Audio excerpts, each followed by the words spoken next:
Мои дорогие, всем привет! Решила я наконец-то привести в порядок шкафчик над варочной поверхностью. Организовать там хранение так, чтобы было компактно, удобно, все необходимое было под рукой. И, конечно же, визуально выглядело хорошо и радовало глаз. Буду организовывать хранение специй, сыпучих продуктов, таких как крупа, макаронные изделия, мука, соль, сахар. Все баночки я перемыла, просушила. Также помыла контейнеры, мельницы, купленные в Метро, которые я вам показывала в видео про закупку в Метро. Это уже было довольно-таки давно, по-моему, весной. Посмотрим, что из этого применим. Может быть, придется докупить баночки, может быть, наоборот, окажутся лишними. И вот тот самый долгожданный момент. Давайте уже наведем порядок. У меня и до настоящего момента крупы хранились в контейнерах из Икеа. Но они у меня были разрознены, находились в разных ящиках. То, чем пользовалась на постоянной основе, было над варочной поверхностью вместе с часто используемыми специями, такими как черный перец, сушеный чеснок, паприка, соль. Они у меня тоже были в баночках. Но туда же я складывала и остальные специи в заводских пакетиках. Все это было вперемешку, все просыпалось, вечно нужно было протирать шкафчик. Причем уборки в этом шкафчике хватало максимум на 2 дня. А затем была та же самая история. Там же вместе с сыпучими продуктами в контейнерах были крупы и макарошки в заводской упаковке. В общем, был такой, как винегрет. Сейчас я хочу все-таки разделить все по категориям. Пусть все будет по своим местам. В шкафу над варочной поверхностью пусть будут крупы, макаронные изделия, мука, а в выдвижной ящик я помещу специи. Для специй купила красивые баночки. Специально взяла объемом побольше, потому что обычно покупаю определенную специю в нескольких экземплярах, потому как готовлю довольно много и часто, и специи расходуются очень быстро. Да и вообще, я как белка, мне надо, чтобы у меня были запасы. Только так я чувствую себя комфортно и спокойно. Не люблю такие ситуации, когда я собираюсь что-то приготовить и вдруг обнаруживаю, что мне не хватает какого-то ингредиента. Поскольку мы живем в деревне, причем в самой ее дальней части, магазинов поблизости нет. Так что за покупками приходится ездить на машине. И каждый раз так кататься туда-сюда из-за всякой мелочи, совсем желания нет. Если бы у нас был магазин через дорогу, либо в нашем доме, то я, конечно, наверное, так не запасалась бы, потому что знала бы, что в любой момент могу сбегать и купить то, что нужно. Ну вот реалии такие, цивилизация от нас далековата, так что выработалась определенная схема поведения. Так, вернемся к нашим специям. И вот, чтобы дополнительные запасные пакетики со специями где-то не хранить, чтобы опять не было все разрознено, а рассовано по разным местам, решила приобрести баночки побольше объемом.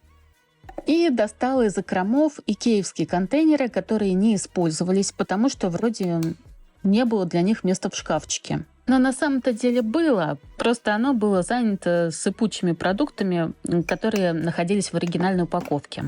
А раз сейчас специи переедут в другое место, крупы и прочие продукты мы организуем по контейнерам, то и место для вот этих дополнительных контейнеров как раз-таки освободится. Наполняю мельницы. Одну крупной солью, другую смесью перцев. Ну вот, заполнила баночки специями. Осталось несколько свободных, но это дело поправимое. Докуплю еще специи для картофеля, для плова, для курицы. И ими наполню баночки. Была уверена, что у меня эти специи есть, но не нашла. Надо будет докупить. Так что со специями пока что все. Видите, да, как я насвинячила? Вот не умею я все делать аккуратно. Рассказывайте, как у вас. У меня даже после уборки идет уборка. Вы не поверите, я постоянно что-то прибираю. Теперь переходим к большим контейнерам для сыпучих. У меня некоторые уже заполнены, а вот пустые сейчас будем наполнять и расставлять по местам. Заполняю контейнеры макаронами, а также крупой.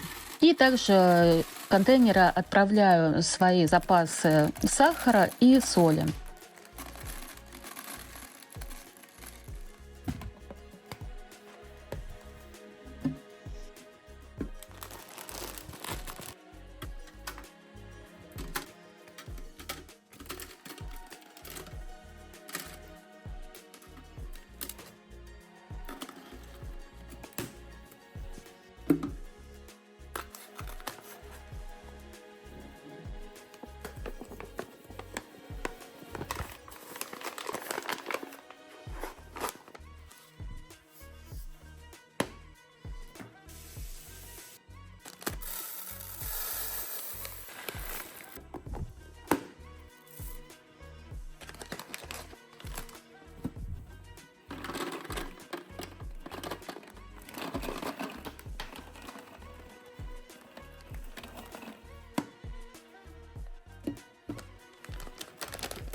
Мельницы очень качественные, очень хорошо перемалывают, ну и смотрится, как по мне, очень здорово. Так что, если увидите такие, смело приобретайте. Главное, чтобы сам механизм был выполнен не из пластика, а из керамики. Так мельница прослужит намного дольше. Протираю шкафчик перед тем, как поместить туда контейнеры. На нижней полке у меня стояло масло, и от него остались липкие следы. Сначала попробовала оттереть их губкой со средством для мытья посуды, но ничего особо не получилось. Так что я взяла Пемолюкс, но им тоже не получилось оттереть эти пятна до конца, но все же стало намного-намного лучше. И еще заодно дополнила контейнер с запасом крупной морской соли, досыпала туда остатки из коробки. Наконец я закончила. Теперь в шкафчике порядок, все аккуратно, все видно, ничего не вываливается, когда открываешь дверцу. А у меня такое, кстати, было. На верхней полке стояла солонка, и я ее случайно задела, когда доставала какую-то специю. Уже не помню, что именно. Хорошо, что вовремя поймала эту солонку, когда она уже была в полете по направлению к варочной поверхности. Она была такая довольно-таки увесистая, керамическая. Еще бы чуть-чуть, и с варочной поверхностью можно было бы попрощаться навсегда, наверное. Она была бы вдребезги разбита.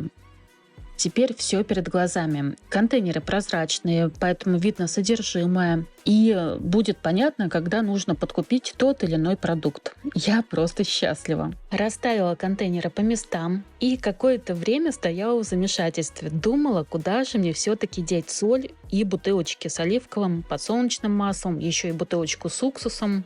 Решила пока что поставить в шкафчик масло и уксус. Не знаю, посмотрю. Скорее всего, уксус я оттуда все же уберу в другое место.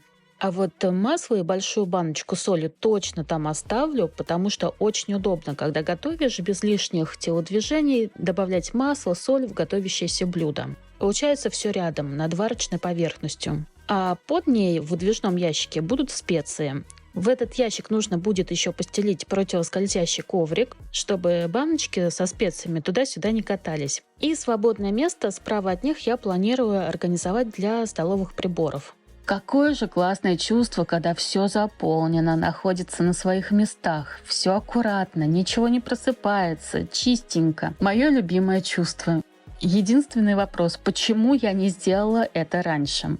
Делитесь в комментариях, как у вас организованы специи бакалея, нашли ли вы какой-то удобный способ хранения, чтобы и место сэкономить на кухне, и чтобы было удобно пользоваться, все было под рукой, когда готовите. Делитесь в комментариях, как у вас организованы специи бакалея, нашли ли вы какой-то удобный способ хранения, чтобы и место сэкономить на кухне, и чтобы было удобно пользоваться, все было под рукой, когда готовите.